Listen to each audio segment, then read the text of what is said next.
¿Qué tal, amigos de la ciudad de la banda? Muy pero muy buenas noches. Estamos en otra edición de Charlas Bandeñas desde la estación de servicio Petroban, aquí en la ciudad de la banda, Belgrano y Moreno, como todos los lunes. Estamos en compañía de Mauricio Ledesma, de Ciudadanos Web, quien les habla Carlos Toledo, Mariela Lizondo de la banda Diario. Y vamos a tener hoy dos invitados, ¿no? Y vamos a hablar de los temas que obviamente están ocupando la agenda de la gente. 19 de noviembre, balotaje, pero también hay otras cuestiones que a la gente le preocupa desde hace algunos días. Bueno, por eso vamos a conversar en primera instancia con el señor Yamil Abdala, que es subsecretario de Industria de la provincia. Mauricio. Buenas noches a vos, Carlos, buenas noches a toda la gente que nos está acompañando. Sí, indudablemente hay... aquí no se puede separar algunas cuestiones, a que mucha gente quiera hacerlo, porque todo esto, y eso lo conversábamos también, todo influye en el clima, en cómo va a llegar la gente con su ánimo a elegir a su máximo representante, como es un presidente de la nación, ¿no? Que no es una elección menor, que ha pasado por todas estas etapas en las cuales nosotros hemos visto diferentes variables, ¿no? En cuanto a lo que ha pasado en el país y lo que está pasando hoy. Yamil, muy buenas noches, gracias por estar aquí.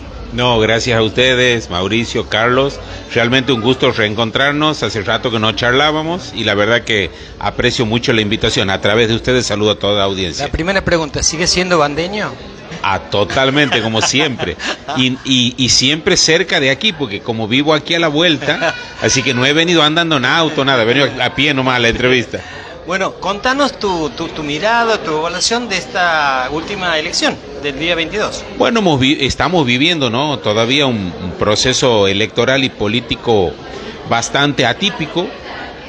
No podemos dejar de perder de vista que ha sido una elección donde ha aparecido un candidato que no tiene estructura política, que no tiene una organización territorial y que sin embargo ha ocupado la agenda política y un porcentaje importante de votantes. Por eso hay sociólogos que dicen que esta es una elección más comunicacional que tradicionalmente política. Yo, que soy un dirigente barrial, soy un ciudadano de a pie que visito con mucha cotidianeidad a mis vecinos, me he encontrado con este cuadro de situaciones. Es decir, y por ahí dicen, pero nadie lo ha visto venir. Bueno, quizá también se ha dado esta situación tan particular que parte de la dirigencia política perdió el termómetro de la calle y no ha visto venir a un candidato que ha entrado a través de las redes sociales, que ha entrado a través de los medios de comunicación con un mensaje corto, efectivo, efectista,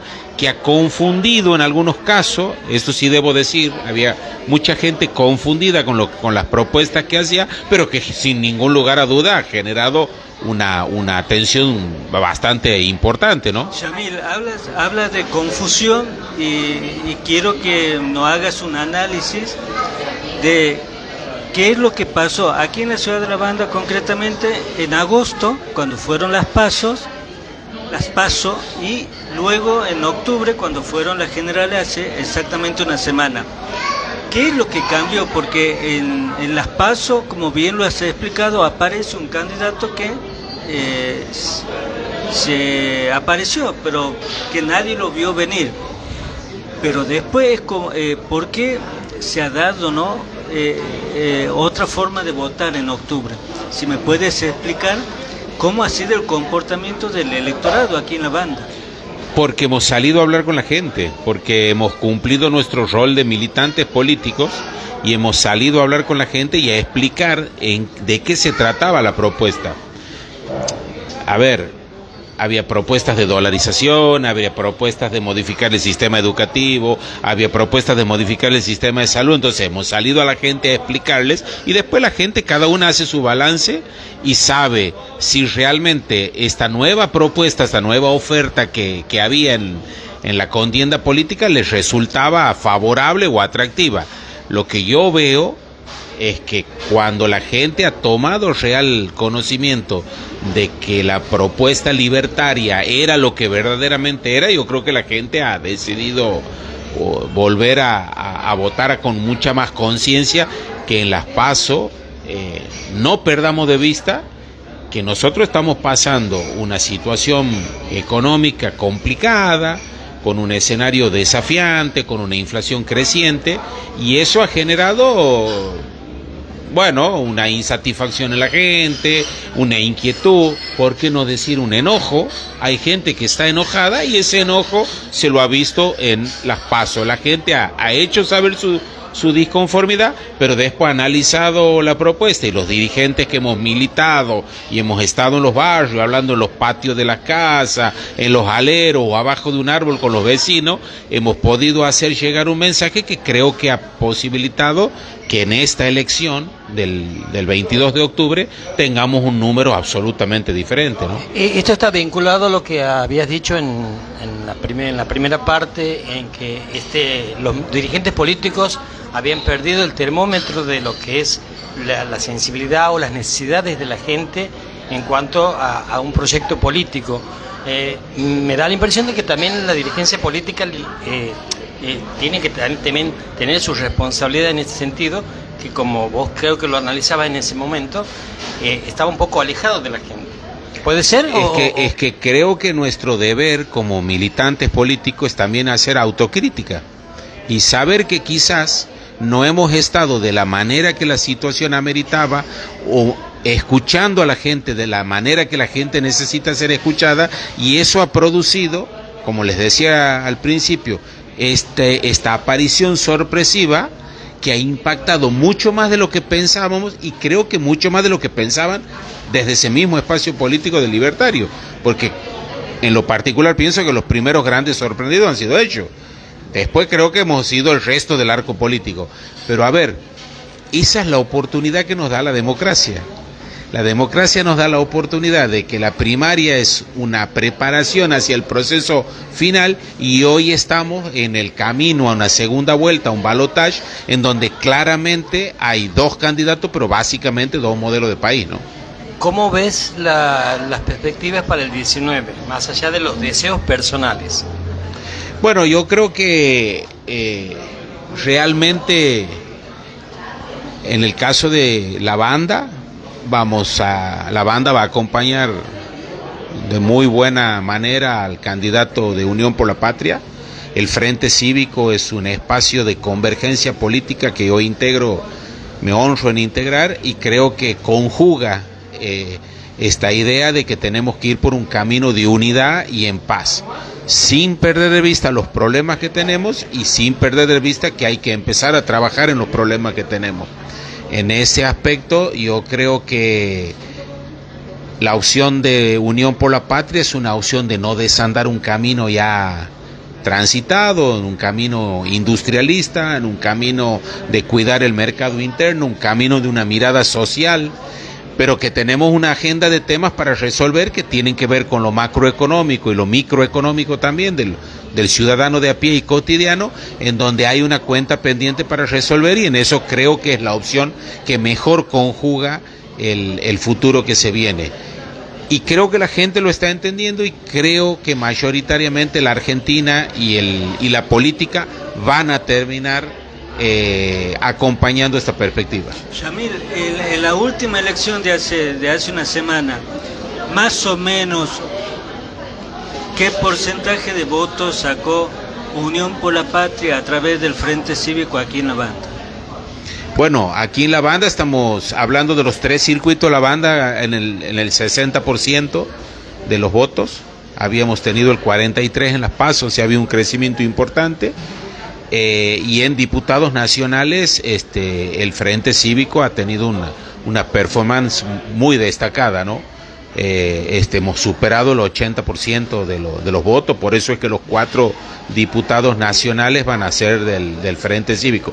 Eso habla a las claras de que Santiago del Estero sigue viendo y sigue entendiendo a la propuesta del Frente Cívico como la propuesta superadora para los mejores intereses de Santiago. Y por supuesto, es una oportunidad para plebiscitar la gestión, ¿no? Porque yo estoy integrando la gestión pública, acompañando al doctor Zamora desde el área de industria de la provincia, y nosotros cada vez que tenemos que pasar por un proceso electoral sabemos que estamos rindiendo un examen.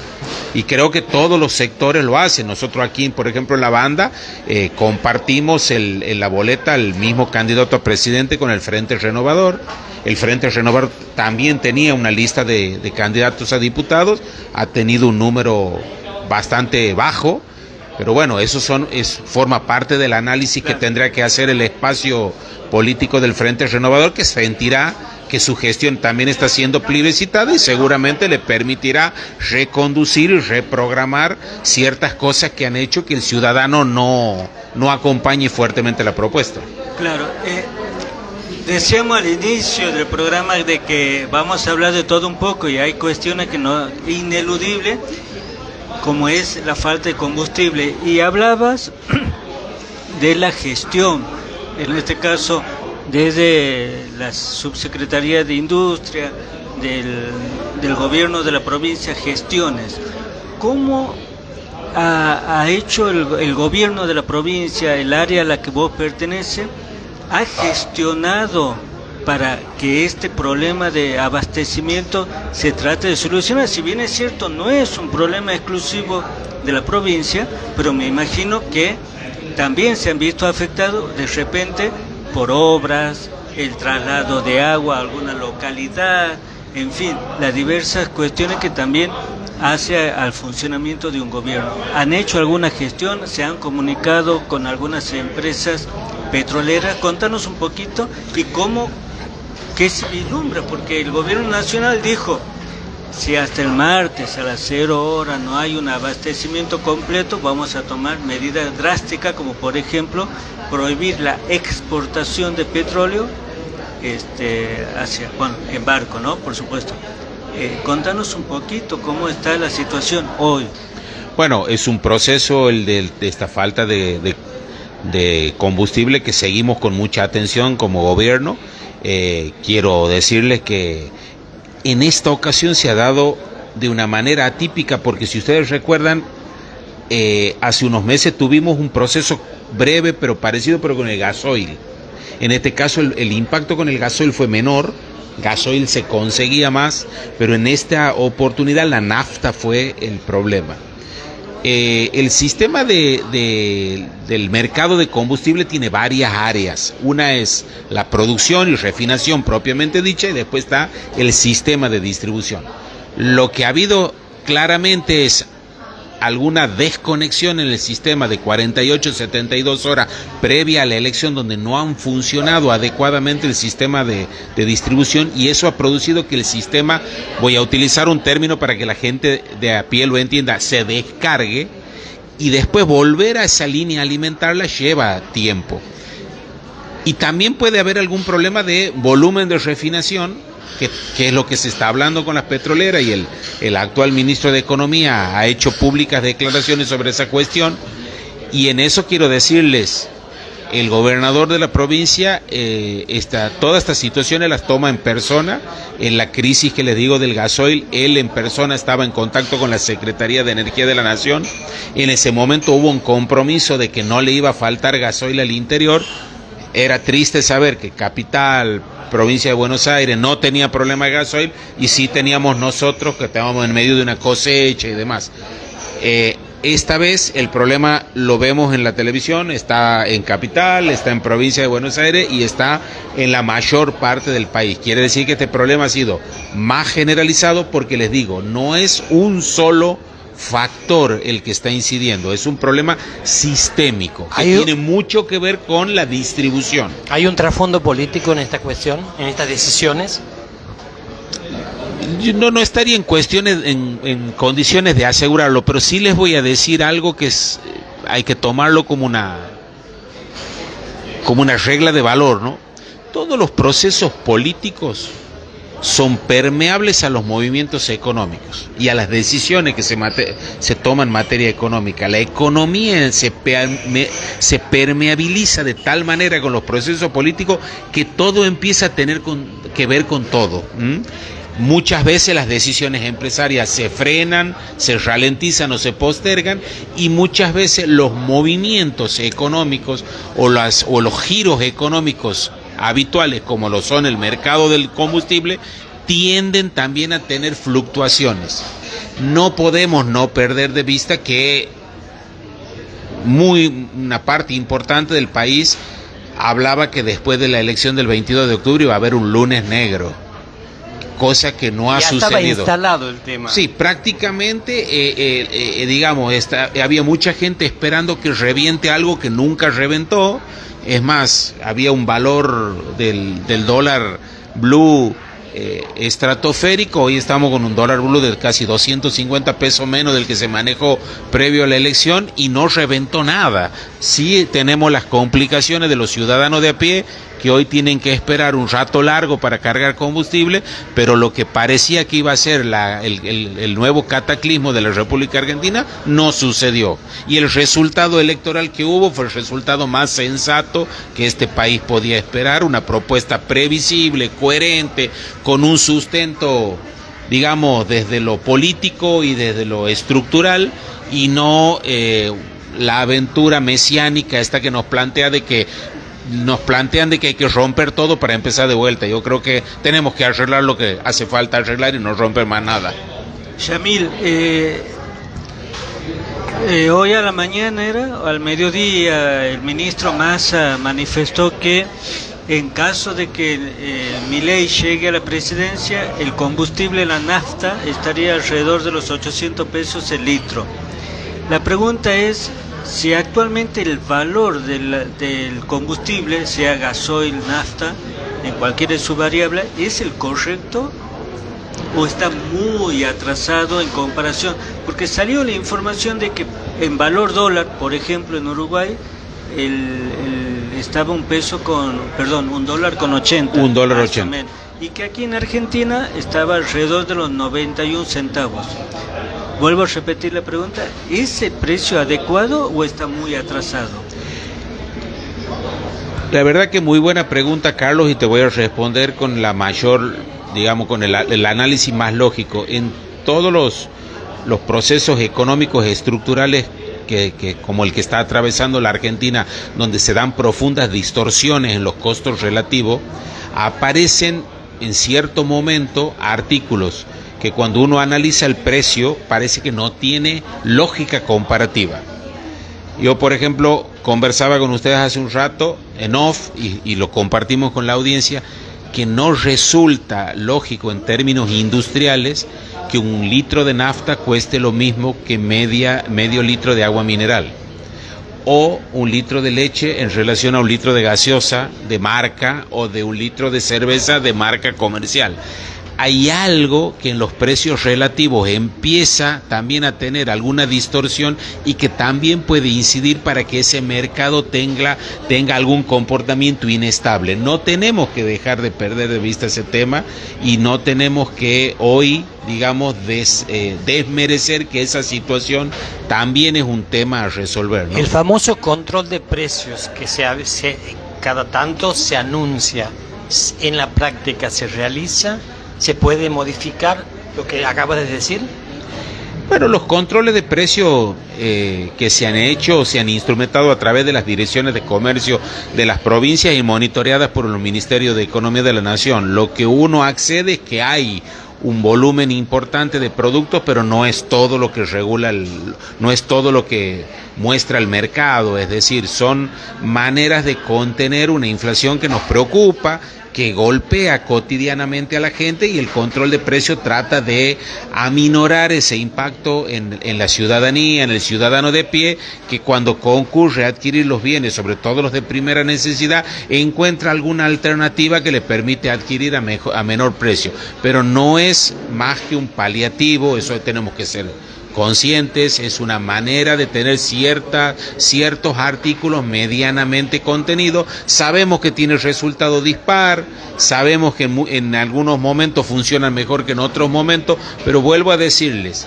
cuando estamos atravesando un proceso político, la economía permeabiliza al proceso político, entonces todo es más difícil de tornar previsible, porque está influenciada por el cambio de afrontar una elección. Por eso lo que ha sucedido, creo, en el lunes negro que nunca hubo, es que el mercado se dio cuenta que en definitiva primó la sensatez, y en un proyecto político en donde todo es más previsible y todo es más sensato a los efectos que la gente de a pie necesita saber. Ahora, Yamil, en este proceso electoral que está, donde se vive algunas incertidumbres, ¿cómo hace el dirigente político para convencer de que hay que apoyar a este candidato, en este caso de Unión por la Patria, y no al candidato opositor de La Libertad Avanza? Bueno, teniendo en cuenta las situaciones que estamos viviendo con un dólar que afecta indudablemente, que toda la semana uno va a un negocio y han aumentado algunos pesos, sí. este o el otro producto. Hoy, por ejemplo, me fui a la panadería, 1.000 pesos el kilo de pan. Vos dirás, bueno, 1.000 pesos. Pero si uno mira hacia atrás, hubo un incremento sostenido, en ningún momento hubo una estabilidad. En ese contexto, ¿cómo le habla el dirigente político al ciudadano? Lo que nosotros le transmitimos a la gente es que no estamos pasando por algún proceso que resulte totalmente desconocido a nuestro país. Somos un país de ciclos económicos, y esos ciclos económicos, algunos dicen que son más o menos de cada 10 años, este sería un poco más corto, pero hemos pasado por estos procesos donde nos levantamos a la mañana con un valor y a la tarde tenemos otro valor. Esto ya nos ha sucedido. La inflación es la carga más regresiva de la economía cotidiana, es decir, afecta de manera grave al que consume, al que necesita comprar o adquirir todos los días. También le afecta al empresario porque le resta certidumbre de cómo se va a proveer o en qué condiciones se va a proveer para producir, pero en definitiva el que peor la pasa es el que consume diariamente y sobre todo el asalariado, porque el asalariado es el que va por detrás de la inflación, siempre sus ingresos mejoran, pero siempre por detrás de la inflación. Eso no lo podemos dejar de reconocer. Hoy es un problema que la calle lo tiene. ¿Y qué le decimos nosotros a la gente? Que el nuestro también es un país de enormes oportunidades, y cuando parecía que hemos tocado fondo y no teníamos nunca más salida para nada, nos hemos reinventado y hemos logrado cosas inimaginables. No tengo duda que después de este proceso difícil que nos toca vivir post pandemia, en donde nosotros no nos olvidemos que teníamos algunos problemas previos al 2019, digamos, cuando la actual gestión se hace cargo, pero también han pasado cosas que nadie ha podido prever. Los sociólogos dicen que estos fenómenos que hemos vivido son verdaderos cisnes negros, ¿no? Estos fenómenos inusitados, imprevisibles, de alto impacto. 2 años de pandemia, la sequía galopante que hemos tenido durante 3 años, y como si faltara poco, la guerra Rusia-Ucrania, que yo creo que si nos sentamos aquí y agarramos un mapa no sabemos ni dónde ubicar Ucrania, pero es casualmente un eje que consume mucho del mercado argentino, sobre todo del mercado de alimentos, y que ha afectado en términos de intercambio comercial. O sea, nos han pasado cosas juntas que han impactado. El presidente que venga el año ahora que se elija este año y gestione este país el año que viene, no solo que no va a tener las importaciones de gas que se han pagado este año, sino que va a tener las divisas de las exportaciones de gas de vaca muerta. Va a disponer de una balanza comercial mucho más favorable que va a permitir ordenar la macroeconomía de a poco, porque está claro que debemos ir atacando a la inflación, pero bajándola gradualmente para que no se detenga la economía, que nos podría poner en un escenario mucho más complejo, que sería un estancamiento con alta inflación. ¿De qué plazo podemos estar hablando por este tema de la inflación? ¿Años? Hay ¿Una etapa de gobierno, por ejemplo? los economistas moderados que tienen una visión de mercado que posibilita sostener niveles adecuados de buen comportamiento en lo social, hablan de que lo prudente es bajar entre un 20 a un 25% por año la inflación. Es decir, el próximo presidente va a tener su gestión atravesada para bajar la inflación y tenerla en niveles controlables. No perdamos de vista que hay países europeos que han tenido niveles inflacionarios en los últimos 2 años que no han tenido nunca en su historia, incluso ni estando en guerra. Entonces, a ver, lo que nosotros nos ha pasado, sí, hemos llegado al 120, 115, 130, no sé cuánto discutiremos aquí que es nuestra inflación. Primero que teníamos un 60 previo a la pandemia, y lo demás ha sido añadido por algunos errores que seguramente se han cometido, pero también por la aparición de estos fenómenos inesperados e inusitados que han impactado gravemente. Han faltado muchos dólares en nuestra economía, y esa falta de dólares ha tenido un impacto en las arcas públicas y una presión sobre los ingresos fiscales que ha sido muy determinante para estos niveles de inflación. Yo creo que se abre un escenario de oportunidades para la Argentina que se viene, y no tengo dudas de que no tenemos que romper ningún camino para empezar a andar mejor. Lo que tenemos que hacer es arreglar los baches, sacar los obstáculos y volver a transitar el camino del crecimiento y del trabajo. Este país, en términos de la ortodoxia económica, hasta les diría, no tiene explicación. Los analistas políticos no pueden creer que con este nivel de inflación tengamos este nivel de actividad económica. Y es Argentina, es así. Y también de esta manera nos reinventamos y volvemos a resurgir. Esto es así. Ya estamos casi cumpliendo el tiempo, y me gustaría a mí hacer una pregunta referida a la primera. Cuando te preguntaba si eras bandeño, vos me has dicho que sí, has afirmado públicamente que sigues siendo bandeño. En las últimas elecciones has estado muy cerca de ganar la intendencia. Si bien falta mucho, sí, siempre lo hablamos, interiormente, ¿a vos te gustaría ser intendente? La verdad que muy buena pregunta. He pasado por una experiencia maravillosa el año pasado, en donde he cosechado un enorme cariño de mis conciudadanos, en donde el que no me conocía me ha terminado de conocer, y en donde el que me conocía me ha conocido más, y hoy me permite andar por la calle y recibir muchísimas muestras de afecto. Y en esta campaña política que hemos hecho, y de la cual no he sido candidato a nada, pero he andado mucho por la banda, he recibido muchísimo afecto. Yo la verdad no sé si de la manera que recibo cariño, y no sé si he ganado o perdido el año pasado, porque la verdad que me siento muy cómodo en los barrios, me siento muy cómodo con mis vecinos bandeños, y pienso que en definitiva, si he logrado eso y hacer que la gente sienta eso por mí, creo que la misión estaba cumplida. Bien.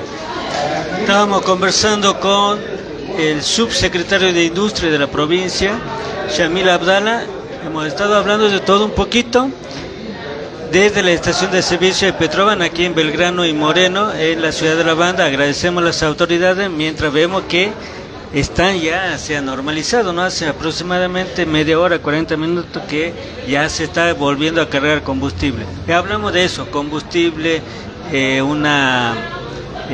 también un análisis de lo que fueron las elecciones generales y las perspectivas de lo que se viene el próximo 19 de noviembre. Yamil, muchísimas gracias. No va a ser la única vez, porque siempre hay temas para conversar. Muchas gracias a ustedes por la invitación.